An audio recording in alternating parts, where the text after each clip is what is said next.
Everyone, welcome to GNB honours classes. आज की इस वीडियो के अंदर हम बात करेंगे हेमिकोडेट्स की जनरल कैरेक्टरिस्टिक्स के बारे में। सबसे पहले देखिए कि हेमिकोडेट्स पढ़ने से पहले हम कोडेट्स फीचर क्या होता है, किसको हम कोडेट बोलेंगे, उसके बारे में देखिए। उसके बाद हम देखेंगे हेमिकोडेट्स उनके नाम क्यों है। कोडेट हम किसको कहेंगे, ऐसा ऑर्गेनिजम्स जिसके पास नोटोकोड प्रेजेंट्स होता है।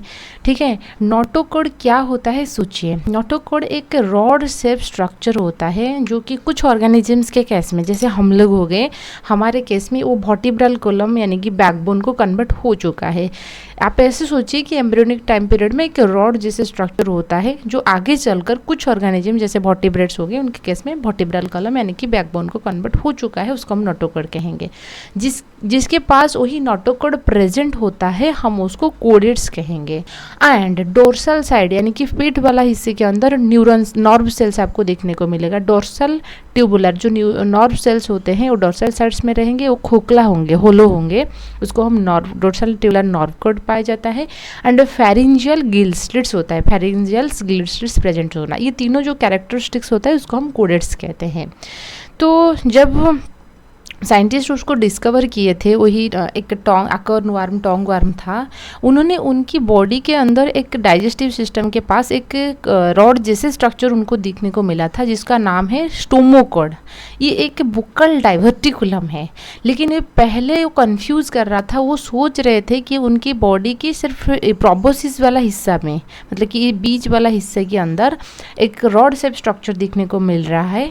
हो सकता है कि ये एक मतलब कि उनके पास आधा और कोई स्ट्रक्चर उनके पास नहीं था, नर्व कट नहीं था, डोर्सल साइड्स में फेरिंजियल गिल्स नहीं था, लेकिन उनकी बोकल डाइवर्टिकुलम यानी कि डाइजेस्टिव सिस्टम्स के पास एक स्टोमोकोड प्रेजेंट था, जिस वजह से वो सोच रहे थे कि ये एक कोडेट्स है।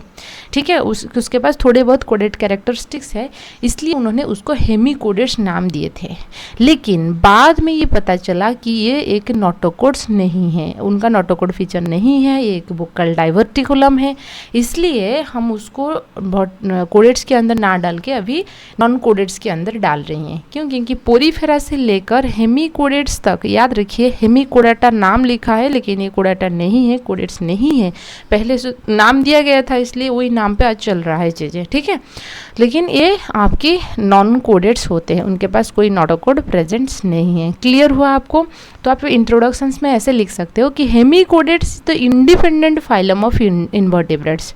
ठीक है, तो ये invertebrates, but the name hemichordates का मतलब कि हेमी का मतलब आधा होता है, कोडेट्स के मतलब नोटोकोड एंड मतलब नोटोकोड बियरिंग। तो सिर्फ बॉडी की एक हिस्से के अंदर तो था, इसलिए उन्होंने उसका नाम ऐसे दिए थे। देयर वाज ए बोकल डाइवर्टिकुलम जिसको हम स्टोमोकोड कहते हैं, अभी उनको स्टोमोकोड कहते हैं। पहले वो कन्फ्यूजन क्रिएट कर रहा था कि साइंटिस्ट जो थे वो सोच रहे थे कि कोडेट्स की चीज़ें हैं। तो आइए देखेंगे उनकी जनरल कैरेक्टरिस्टिक्स क्या होता है। स्पेसिफिकली यदि आप बात करेंगे, ये एक बालानोग्लोसस की पिक्चर है। बालानोग्लोसस एक एग्जाम्पल होते हैं हेमिकोडेट्स की। ठीक है, बालानोग्लोसस होता है, स्क्यूग्लोसस होता है, ये बालानोग्लोसस की पिक्चर है। उनकी बॉडी यदि हम बात करेंगे, इसको हम प्रिमिटिव कोडेट या इनवर्टिब्रेट्स कोडेट्स भी मान के चलते हैं। इनको पहले उसको कोडेट्स के अंदर डाला गया था, लेकिन अभी वो नॉन कोडेट्स के अंदर है। हैबिटेट की यदि बात करेंगे, ये एक्सक्लूसिवली मेराइन है। याद रखिए ये चीज़ें, एक्सक्लूसिवली मेराइन की मतलब होता है कि सिर्फ और सिर्फ आपको सल्टी वाटर में देखने को मिलेगा, फ्रेश वाटर में देखने को नहीं मिलेगा। पूरा का पूरा एनिमल किंगडम में आपको टिनोफोरा ये एक्सक्लूसिवली मेराइन होते हैं, एकाइनोडर्म्स एक्सक्लूसिवली मेराइन होते हैं, एंड हेमिकोडेट्स एक्सक्लूसिवली मेराइन होते हैं, आपको फ्रेश वाटर में देखने को नहीं मिलेगा। सो बॉडी फॉर्म यदि आप बॉडी देखोगे, बॉडी फॉर्म को 3 हिस्सों में डिवाइड किया गया है। एक होता है उनका हेड, ठीक है, और एक होता है प्रोबोसिस, और एक होता है उनके ट्रंक। वो बाकी जितना हिस्सा रहेगा वो होता है ट्रंक। 3 हिस्सों में डिवाइड किया गया है। बाइलेटरल सिमेट्री ऑर्गेनिजम्स होता है। बाइलेटरली सिमेट्री का मतलब होता है बॉडी की right half is equal to left half रहेगा। जैसे हम लोग हो गए, हमारे राइट साइड में जो ऑर्गन प्रेजेंट है, लेफ्ट साइड्स में वही ऑर्गन प्रेजेंट होता है। ऐसे बॉडी के कट करके तो इक्वल मिरर इमेज रहेगा। ठीक है ना, आँख हमारे 2 है, जो ऑर्गन एक है तो बीचों बीच हो जाए, जैसे नाक हो गया। ठीक है, तो बाइलेटरल सिमेट्री होता है। लेवल ऑफ ऑर्गेनाइजेशन, यहाँ पर आपको organ system level of organisation देखने को मिलेगा। सर्कुलेटरी सिस्टम, रेस्पिरेटरी सिस्टम, सारे सिस्टम आपको जर्म लेयर जो होता है 3 लेयर के होता है, जिसको हम ट्रिपल प्लास्टिक कहते हैं। सबसे अंदर वाला लेयर को अपने एंडोडर्म्स कहोगे, ठीक है। सबसे बाहर वाला लेयर को अपने एक्टोडर्म कहोगे, और बीच में जो लेयर होता है उसको हम मेसोडर्म कहते हैं। तो इसलिए ये ट्रिपल प्लास्टिक ऑर्गेनिजम्स है। बॉडी की यदि हम बात करेंगे, बॉडी की जो वॉल होता है, आप जैसे देख सकते हो, इस सिंगल लेयर एपिडर्मिस से बनी हुई है, और उसमें आपको स्मूथ मसल दिखने को मिलेगा। स्मूथ मसल्स यहाँ पे प्रेजेंट होता है। और वही एपिडर्मिस के अंदर आपको बहुत सारे ग्लैंड्स देखने को मिल जाएगा। ये जो होते हैं ये बॉडी के अंदर ये ट्रू सिलोमेट है, यानी कि बॉडी की जो ऑर्गन है वो बॉडी कैविटी के अंदर आपको देखने को मिलेगा, ठीक है। डाइजेस्टिव सिस्टम कंप्लीट होता है। कंप्लीट डाइजेस्टिव सिस्टम्स की मतलब है कि यहाँ पे आपको माउथ देखने को मिल जाएगा। माउथ का मतलब है कि ऐसा एरिया है जहाँ पे फूड एंट्री होता है, जो अनडाइजेस्टेड फूड मटेरियल आनस दे के बाहर आ जाता है, उसको हम कंप्लीट डाइजेस्टिव सिस्टम्स कहते हैं। उनकी प्रोबोसिस, यानी कि 3 हिस्सा हो गया, हेड वाला हिस्सा, ये प्रोबोसिस वाला हिस्सा हो गया।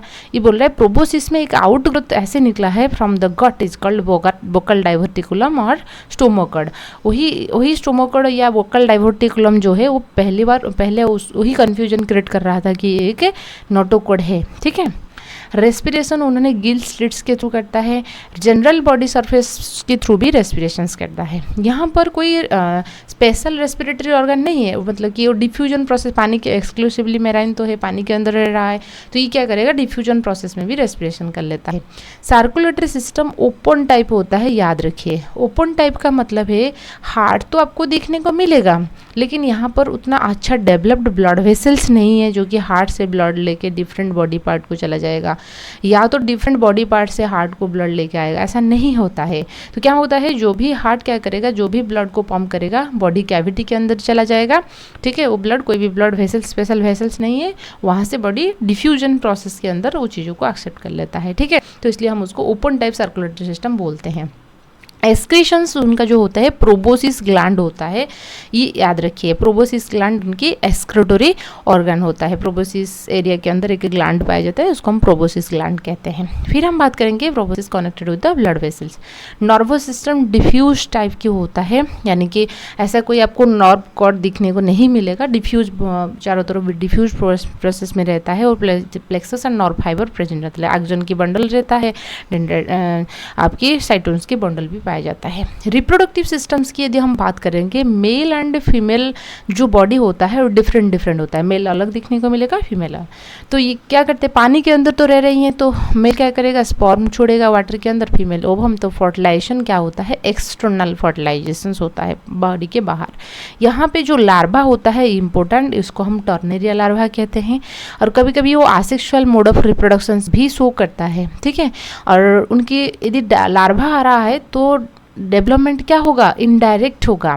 डायरेक्ट 2 तरीके का डेवलपमेंट होता है। यदि डायरेक्टली यंग वंस बन रहा है तो हम उसको डायरेक्ट डेवलपमेंट कहेंगे।